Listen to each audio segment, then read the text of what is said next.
सभी को जय सिया राम। रामचरितमानस अयोध्या कांड दोहा संख्या 122 भगवान राम के पथिक रूप का सुंदर वर्णन है। और ये जीवन भी एक यात्रा है और हम किस प्रकार इस जीवन मार्ग पर किस तरह के पथिक हों।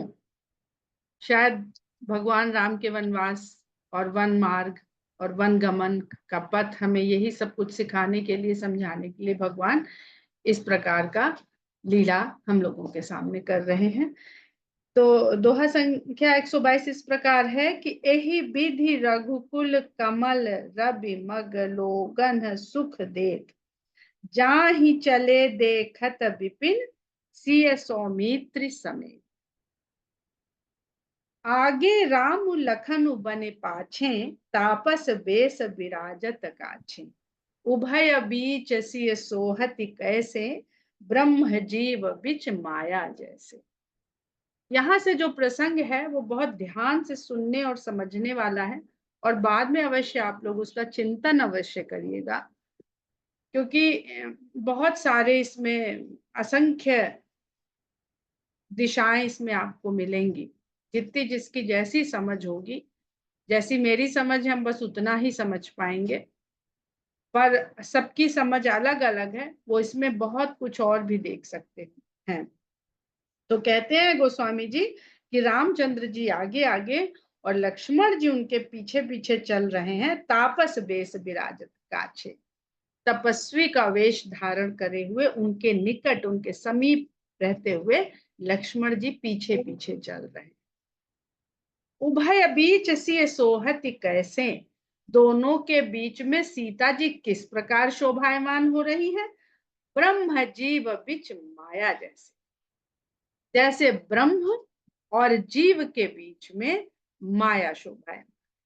जितना हम लोग शुरू से समझने का प्रयास कर रहे हैं कि भगवान और ये संसार यानी परमात्मा और जीवात्मा, लेकिन परमात्मा और जीवात्मा में जो भेद पड़ जाता है वो भेद माया का भेद है। अगर बीच में सीता नहीं हो या माया नहीं हो तो जीवात्मा और परमात्मा के बीच में कोई दूरी है ही नहीं, कोई द्वैत भाव है ही नहीं। इस पूरे प्रसंग में द्वैत और अद्वैत को समझने का भी प्रयास करिएगा, क्योंकि भगवान ने नर रूप लिया है और ब्रह्म कुछ परे है, वो रूप नहीं धरता है, उस सृजन नहीं किया जाता है ब्रह्म का। तो जो सृजन नहीं है, बिना सृजन के जो उपस्थित है वो, और जो सृजन के बाद उपस्थित होता है वो, उनके बीच में द्वैत भाव आना ही आना है। उसके बिना सृजन संभव नहीं है। यही बहस काकभूषुंडी जी लोमश मुनि से करते हैं उत्तर कांड में।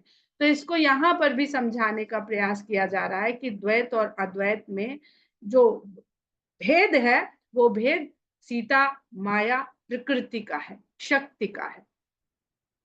ब्रह्म स्वयं शक्ति का स्रोत भी है और शक्ति भी है, लेकिन मनुष्य को या जीव को शक्ति के स्रोत की आवश्यकता पड़ती ही है। तो फिर एक कैसे हैं, इसी को समझने का प्रयास करिएगा।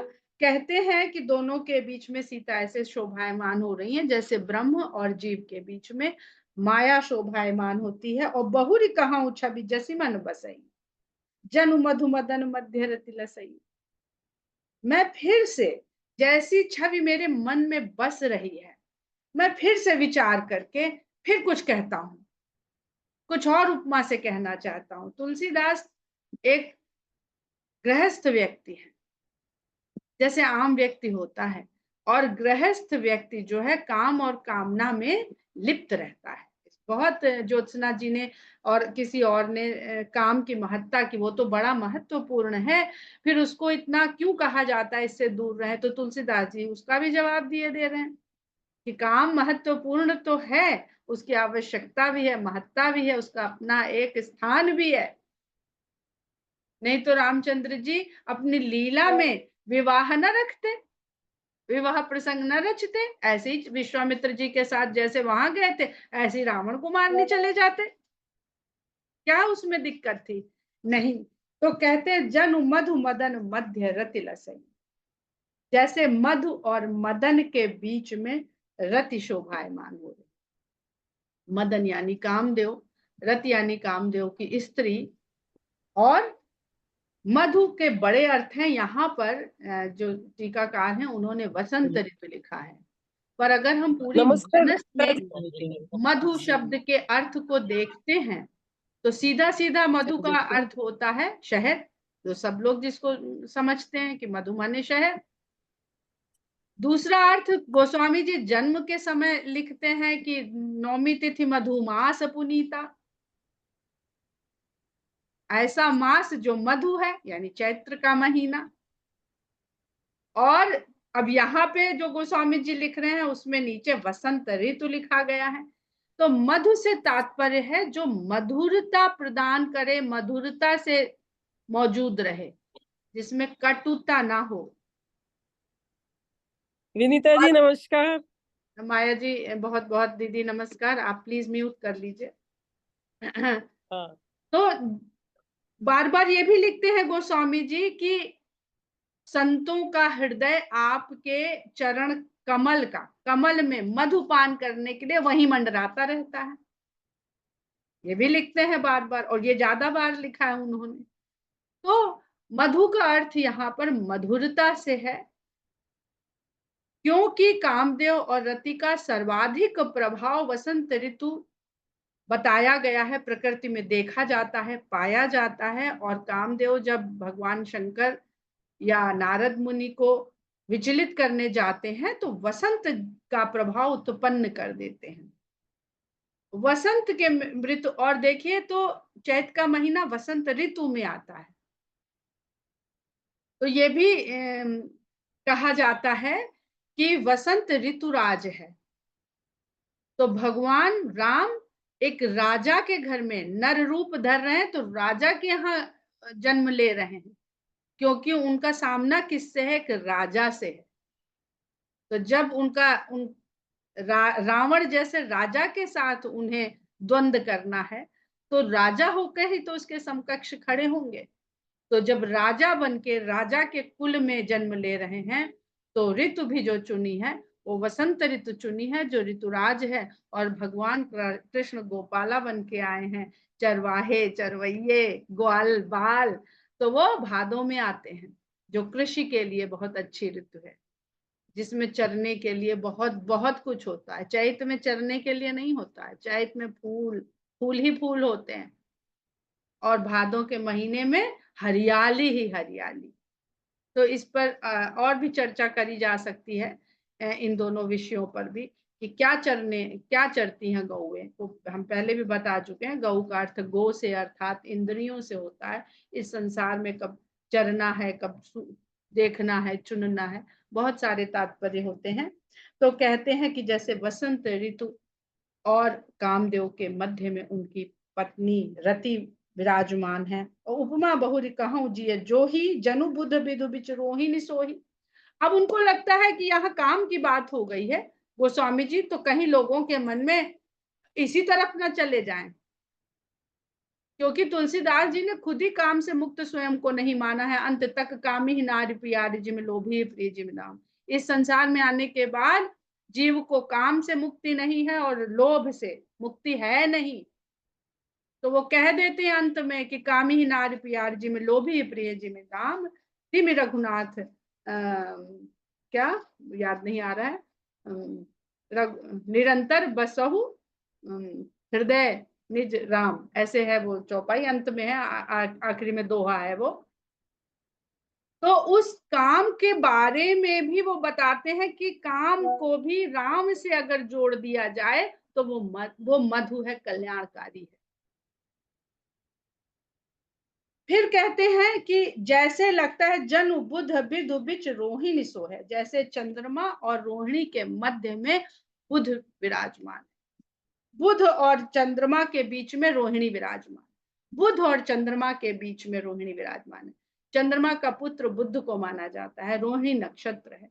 अब ये बहुत बड़ा ज्योतिष सूत्र है, तो इसको अगर आप किसी ज्योतिषाचार्य से समझने का प्रयास करेंगे इस चौपाई को, तो वो आपको बहुत अच्छी समझा सकता है। हमारे सामने है, एक रहते हैं ग्रोवर साहब, वो लोग मानस में आज बरसों से वो लोग ज्योतिष शास्त्र के आधार पर रामचरितमानस का अध्ययन कर रहे हैं, शोध कार्य कर रहे हैं। और गोस्वामी जी स्वयं भी बहुत बड़े ज्योतिषी थे, तो उन्होंने यहाँ जगह जगह योग, ज्योतिष, प्रेम, बहुत तरह के जितने भी शास्त्रों में ज्ञान बताए गए हैं, सबको मानस में समेट लाए हैं। पर जिसका जो क्षेत्र है, जो विषय है, वही उसमें से उसके गूढ़ार्थ को पकड़ सकता है, वही जान सकता है। बाकी पढ़ते चलिए, आनंद लेते चलिए, जो समझ में आता चलिए, उसको हम लोग आपस में एक दूसरे को समझाते चलें।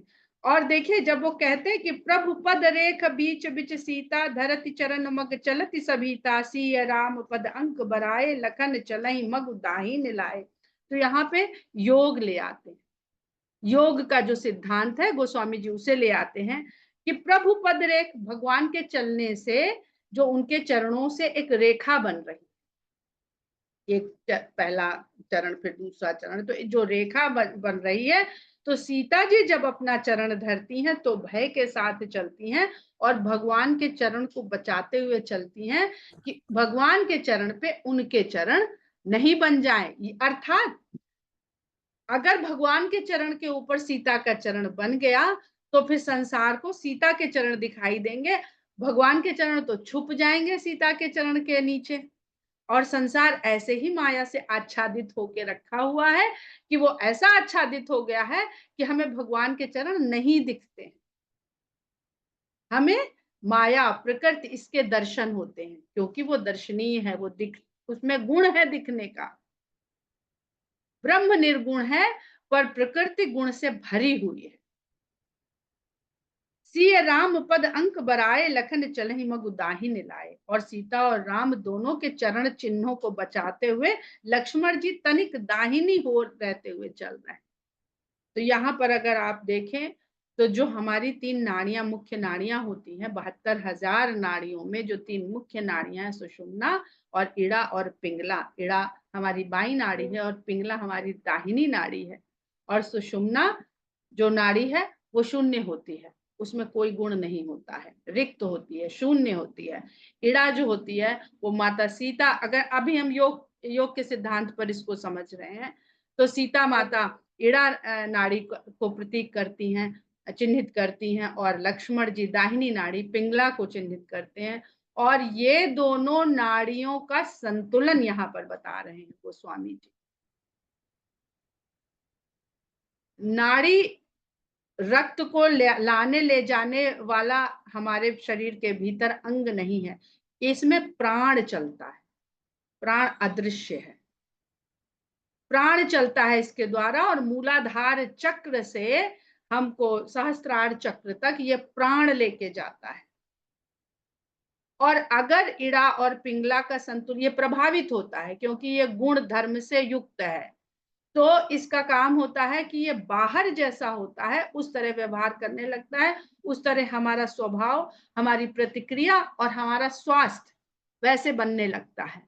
लेकिन अगर हमने इसको संभाल लिया, संतुलन में कर लिया, तो जो सुषुम्ना नाड़ी है वो जागृत हो जाती है। और प्राण जब सुषुम्ना नाड़ी में चलने लगता है तो व्यक्ति जैसा चाहे वैसा कर सकता है, जिसको कहते हैं कि सुषुम्ना नाड़ी पारदर्शी होती है, उसमें कोई गुण धर्म नहीं होता है, उसमें कोई राग नहीं होता है। और लक्ष्मण जी भी वैरागी भी कहे जाएंगे, राग नहीं होता है, कोई उस राग किसी तरह का रंग उसके ऊपर चढ़ा नहीं होता है संसार का, तो जैसा जहां होता है वो आर पार दिखता है वहां से। पारदर्शिता क्या गुण क्या है? पारदर्शिता का गुण है कि जो इधर है वो उधर है, माया बीच में आ जाती है। दर्पण, आप इसको दर्पण के सिद्धांत से समझिए, अगर उसमें पीछे पॉलिश नहीं करी जाए तो आर पार निकल जाता है, दिखता नहीं है, उधर का इधर दिख हो जाता है, इधर का उधर हो जाता है। लेकिन जैसे ही उसमें हम एक आवरण रंग का लगा देते हैं तो हम जो देख रहे हैं वही हमें दिखता है, उस पार का नहीं दिखता। इसी प्रकार माया परमात्मा और जीवात्मा के बीच में खड़ी हो गई है। तो जो माया दिखाती है हम वो देखते हैं, या जो बुद्धि हमारी वहां से सूचना एकत्रित करती है और बुद्धि प्रभावित होती रहती है। ये हम लोग अभी मन बुद्धि चित्त में भी समझ चुके हैं। तो इसको अपने आप से आप लोग और भी ज्यादा इसका चिंतन करके समझने का प्रयास करिए। राम लखन सिय प्रीति सुहाई, बचन अगोचर किन कही जाई। तो ये तीनों आपस में हमेशा साथ रहते, सृजन होते ही ये तीनों का समावेश जीव में हो ही जाता है। तो इनकी ऐसी सुहावनी प्रीति है जो कही नहीं जा सकती है, अगोचर है, किम कही जाए। इसको इंद्रियों से जाना नहीं। अब अगोचर बड़ा सुंदर शब्द तुलसीदास जी लेते हैं, अगोचर कहते हैं और दिखा रहे हैं कि विचरण कर रहे हैं भगवान राम लक्ष्मण सीता। तो इस विचरण में अगोचर क्या है? वही जो इंद्रियों के द्वारा नहीं जाना जा सकता। इंद्रियां केवल इतना देख रही हैं कि पिता ने वनवास दे दिया है और चले जा रहे हैं एक मार्ग पर, लेकिन वहां पर भी किसी तरह का उनके भीतर प्रतिक्रिया नहीं है, बिल्कुल सहज भाव से चले जा रहे हैं। ठग मृग मगन देखी छवि होही, लिए चोर चित राम बटोही। अब इस रास्ते में जो भी पशु पक्षी उनकी छवि को देखते हैं वो मगन हो जाते हैं। जो भी जीव इस संसार में भगवान के इस स्वरूप का दर्शन कर लेते हैं, जो इंद्रिय से देखने लायक नहीं है, वचन से बताने लायक नहीं है, उसका जो स्वयं दर्शन कर लेते हैं वो मगन हो जाते हैं। और लिए चोर चित राम बटोही, और बटोही राम उनके चित्त को चुरा लेते हैं। तो क्या सरल है? हम अपना कल हम लोग जो समझ रहे थे मन बुद्धि चित्त, अरे बड़ा कठिन है, अरे बड़ा कठिन, ये तो इंद्रियों के हाथ में है। सरल क्या हो गया कि लिए चोर चित राम बटोही, राम के इस बटोही रूप का अपने हृदय में इसको बसा लीजिए, तो भगवान खुद ही आपका चित्त चुरा के ले जाएंगे। आपको कुछ करने की आवश्यकता ही नहीं पड़ेगी।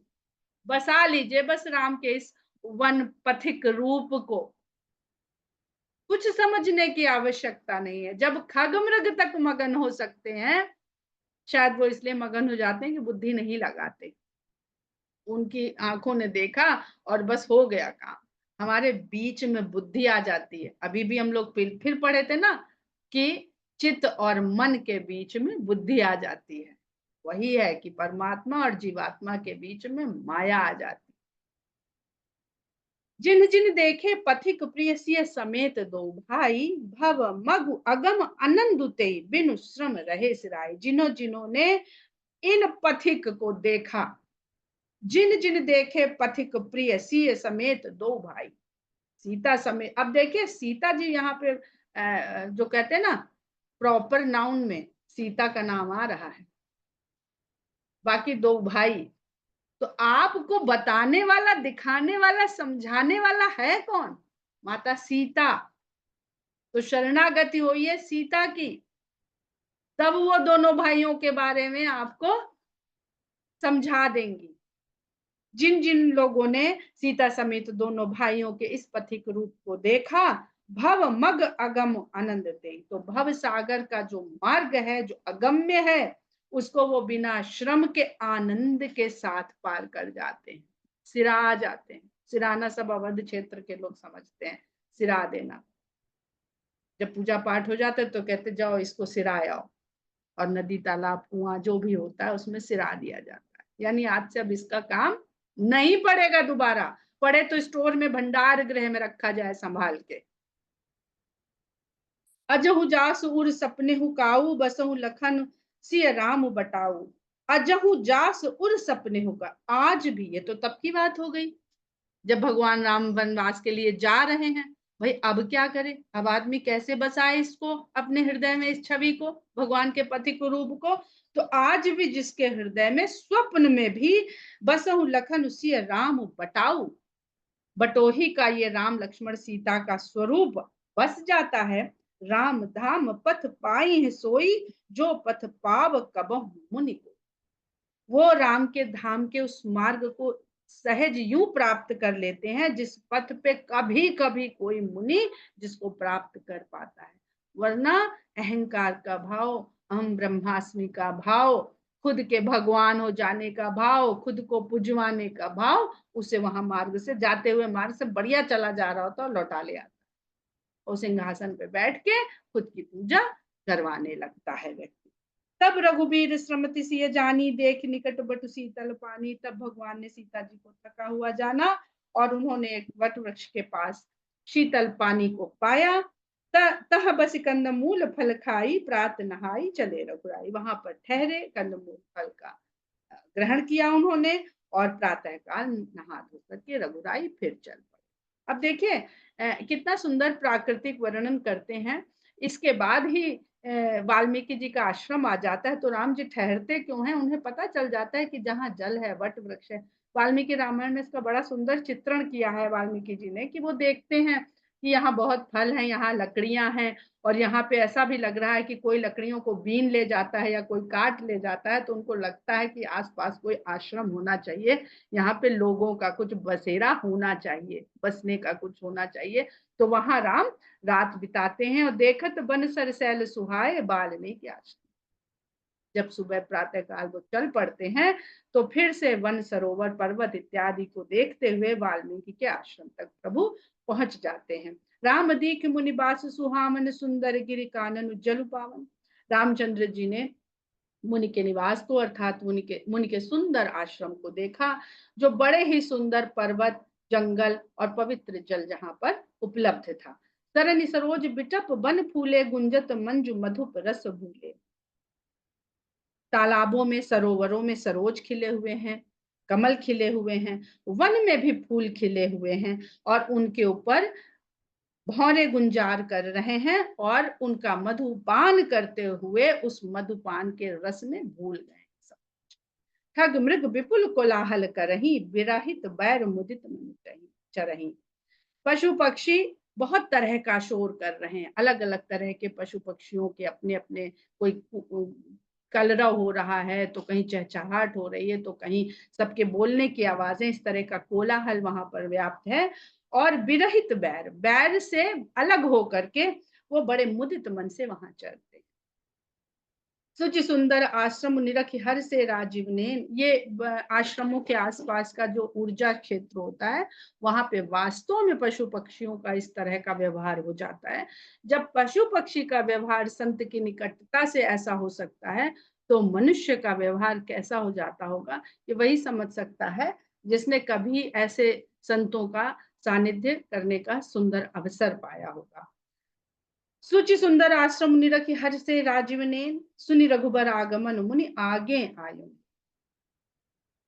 वाल्मीकि जी का सुंदर और पवित्र आश्रम देख करके राजीव नैन, कमल जैसे नैनों वाले भगवान हर्षित हो गए।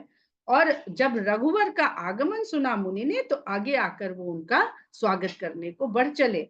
मुनि कहु राम दंडवत कीन्हा, आशीर्वाद विप्र वर दीन्हा। मुनि को राम ने दंडवत प्रणाम किया और ब्राह्मण श्रेष्ठ ने राम को आशीर्वाद दिया। देख राम छवि नयन जुड़ाने, करि सनुमान आश्रम ही आने। राम की छवि को देख करके वाल्मीकि के नयन शीतल हो गए और वो बड़ा सम्मान करते हुए उनको आश्रम के भीतर लेकर के आए। मुनिबर आतिथ्य प्राण प्रिय पाए, कंद मूल फल मधुर मंगाए। मुनि ने आज ऐसा अतिथि पाया जो प्राणों से भी अधिक उनको प्रिय। प्राण प्रिय अतिथि को पा करके मुनि ने बड़े मीठे कंद मूल फल उनके स्वागत के लिए मंगवाए। सी सौमित्र राम फल खाए, तब मुनि आश्रम दिए सो। सीता, लक्ष्मण और राम तीनों लोगों ने मुनि के द्वारा मंगवाए हुए फल को ग्रहण किया। तब मुनि आश्रम दिए सो। तब मुनि ने उनको विश्राम करने के लिए आश्रम दिया कि अब आप यहाँ पर विराजिए। वाल्मीकि मन आनंद भारी, मंगल मूर्ति नयन निहारी। ये मंगलकारी मूर्ति को देख करके अपने आंखों से वाल्मीकि जी का मन आनंद से भर गया। तब कर कमल जोरी रघुराई, बोले बचन श्रवण सुख।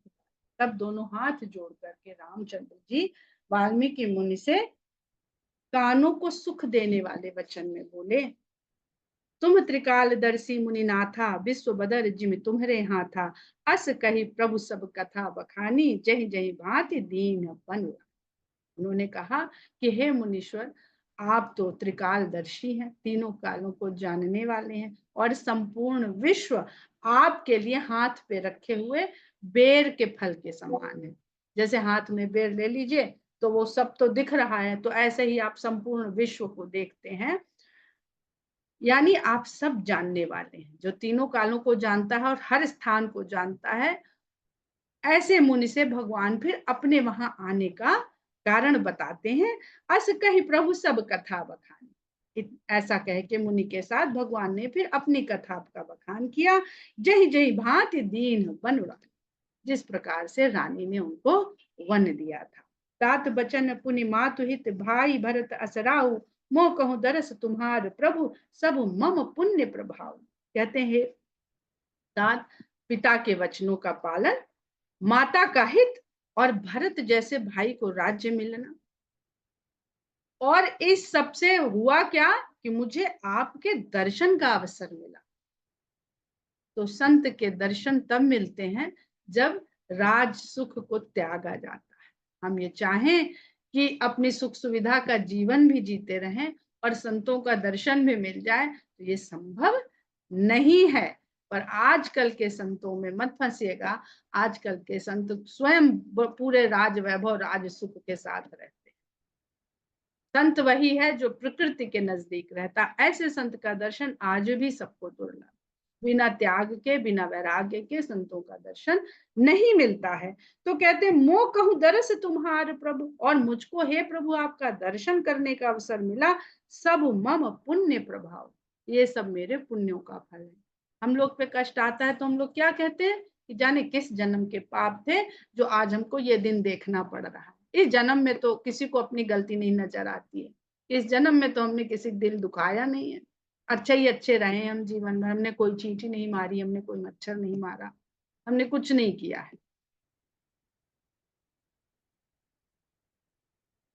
लेकिन भगवान क्या कह रहे हैं कि जाने हमारे सब पुण्यों का प्रभाव है कि जो ये अवसर आया कि हम आपका दर्शन कर सके। देख पाए मुनिराय तुम्हारे भय सुकृत सब सुफल। हे मुनिराज, आपके चरण दर्शन करके लगता है हमारे सब जो पुण्य कर्म थे वो आज सफल हो गए, आज फल देने के लिए सब यहाँ पर उपस्थित हो गए हैं। अब जह राउर आयस होई, मुनि उद्वेग न पावे। देखिए, भगवान राम के वार्तालाप के ढंग को जरूर देखिए। उन्होंने यहाँ नहीं ये कहा, कौशल्या माता से कहा था ना कि पिता ने मुझे वन का राज्य दिया है, यानी अब मैं वहां राजा हूं, वन का राजा हूं। यहां भी कह सकते थे। यहां उन्होंने कहा कि तात बचन पुनि जय जय भांति दीन बन उड़ानी। यहाँ वन का राज्य नहीं कहा, यहाँ कहा कि मुझे वन दिया। और वन किसका है? वन तो आपका है, पशु पक्षियों का है, ऋषि मुनियों का है, त्यागी वैरागी योगी सन्यासी, इनका वन होता है, मेरा तो है नहीं। नहीं कहते मैं तो यहाँ का राजा हूँ, मैं चाहता हूँ यहाँ बस जाऊं, यहाँ मैं रह लूं। ठीक है, पिता का वचन का पालन करने आए, पर जगह तो हमारी ही है तो हमारे ही देश के उसमें नहीं। ऐसे नहीं कहते हैं। कहते हैं अब जह राउर आयस होई, आपकी जहां आज्ञा हो, और मुनि उद्वेग न पावे कोई, और जहां पे कोई भी मुन उद्वेग को न पाए, क्योंकि वो साधना करते हैं, तपस्या करते हैं, जप करते हैं, तो ऐसा ना हो कि हमारे रहने से उनको कोई उद्वेग होने लगे, डिस्टर्ब होने लगे। और उद्वेग और भी तरह के उद्वेग हैं जो सीता हरण के समय वो कौन कौन से उद्वेग सन्यासियों को हो गए थे, उसका भी वर्णन करेंगे हम लोग चल के।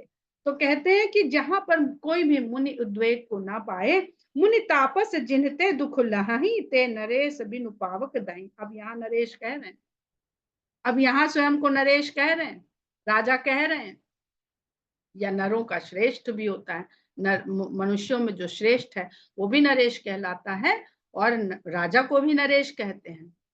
तो कहते हैं क्योंकि जिनके राज्य में अगर मुनि और तपस्वी को दुख प्राप्त हो, ऐसे नरेश बिना अग्नि के जल के नष्ट हो जाते हैं।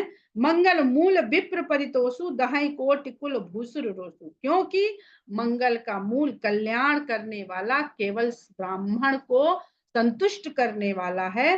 अगर भूमि के इन देवताओं को रुष्ट कर दिया जाए तो करोड़ों कुल जल के भस्म हो जाते। अब यहाँ पे गोस्वामी जी विप्र लिखते हैं और भूसुर लिखते हैं ब्राह्मण के लिए। तो विप्र का अर्थ वही होता है जिसने अपने जीवन आचरण के द्वारा अपने को इतना प्रबुद्ध कर लिया हो, और प्रबुद्ध होने के साथ साथ जिसमें विनम्रता का भी उतना ही समावेश हो, वही व्यक्ति विप्र कहलाता है। अगर ऐसे व्यक्ति की संगत मिले, ऐसे व्यक्ति को संतुष्ट करने का अवसर मिले तो कल्याण ही कल्याण।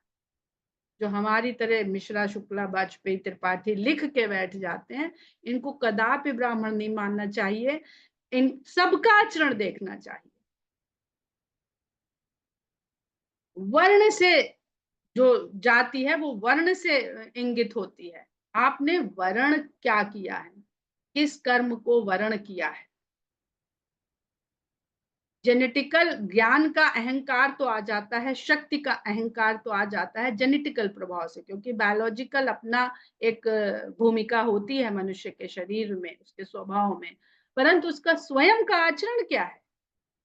क्या स्वयं का आचरण है जो क्या कहते हैं, जिस उत्तराधिकार को वो प्राप्त है, जिस विरासत को वो लेके आगे बढ़ रहा है। और भूसुर जो भूमि के देवता हैं, भूमि के देवता वही होंगे जो भूमि के कल्याण का काम करेंगे, वरना तो असुर हैं। तो भूसुर इतना सुंदर शब्द ब्राह्मणों के लिए कहते हैं। भूसुर हर वो व्यक्ति है जो आज भूमि की सुरक्षा, अब तो पर्यावरण की बहुत बातें होती हैं, वो इसलिए होती हैं क्योंकि अपना अस्तित्व खतरे में पड़ गया है, इसलिए होती है पर्यावरण की बातें, वरना सब असुर है। तो ऐसे भूसुर को रुष्ट करने वाला करोड़ों कुल उसके नष्ट हो जाते हैं, जल जाते हैं। अस जिय जाने कहे सोई ठाऊं, सी सौमित्र सहित जान जाऊं। ऐसा हृदय में जान करके आप मुझे वो ठिकाना बता दीजिए जहां मैं सीता और लक्ष्मण सहित रह लूं जाके। तह रचि रुचिर परन तृणशाला, बासु करो कछुकाल कृपाला। सहज सरल सुनि रघुबर बानी, साधु साधु बोले मुनि ज्ञानी। कस न कहु अस रघुकुल केतु, तुम पालक संतत श्रुति से। हम लोग यहीं पर विराम करते हैं, आज हमारा समय समाप्त हो रहा है। और यहीं से, क्योंकि बहुत सुंदर संवाद है भगवान राम और वाल्मीकि मुनि का, इसको पूरे आनंद के साथ हम लोग पढ़ते हुए आगे बढ़ेंगे। जय सिया राम।